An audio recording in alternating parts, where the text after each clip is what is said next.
When we are faced with a lie, whether that be sickness or history or circumstance or personality, whatever it is up to us to speak the truth.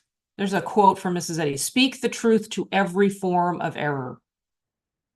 Speak the truth. Like, are we willing to take a stand for ourselves and speak the truth to whatever the lie is that's coming up for us? If there's a long history of trauma in your life and you have this past that is imposing itself on you, in every moment of every day, we have the choice. Do we carry that forward with us? Do we keep reacting to that trauma over and over and over again, holding that as the truth of our being, and then reacting to it and feeling the effect of that? Is that a necessity, or do we have a choice? Do we denounce the error even in the picture of a human history and say, that's not to say something didn't happen in the past. I'm not saying that. I'm saying I don't need to let that affect me now. If you look at Mandela spending 27 years in prison, like, he did not feel imprisoned. He demonstrated freedom while he was in prison. He could have come out of 27 years in prison and felt like he'd lost 27 years of his life. His whole life, he'd been traumatized. His whole life. And imagine where the world would be if he hadn't done what he did.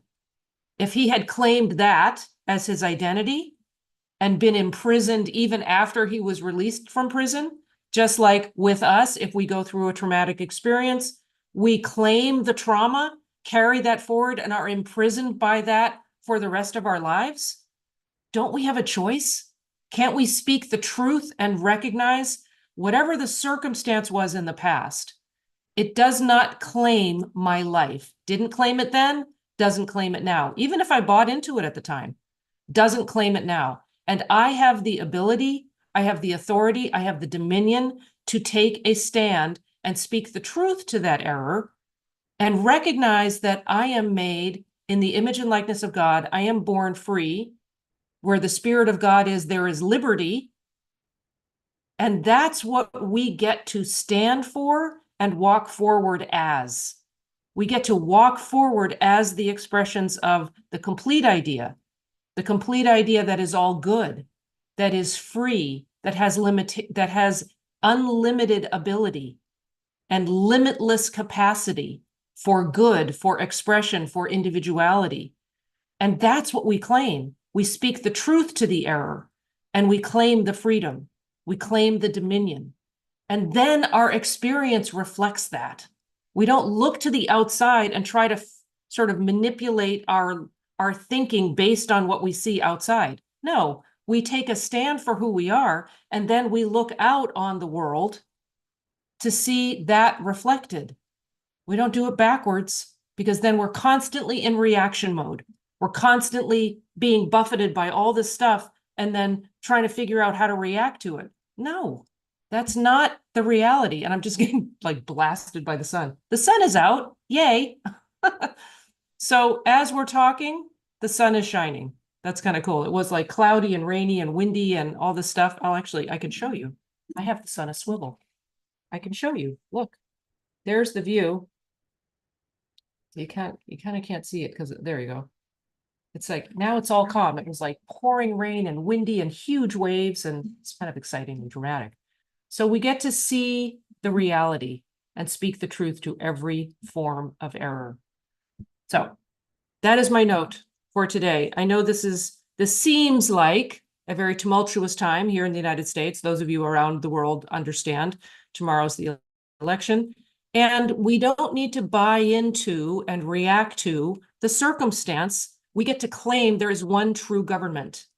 That is love. Love destroys hate. Where there is love, there is no hate. Where there is love, there is no fear. We get to claim the reality that true government is always in place, regardless of the players, that God is always governing, that there is no aggressive force or power opposed to God. There's only one power, and that is love, and that is God. and God is all. And we get to claim it, and we get to speak the truth to the lie that would suggest that there is another power and that there are opposing forces and that everything is doomed. No, it's not. And we get to claim the truth because the truth has power and the truth always wins.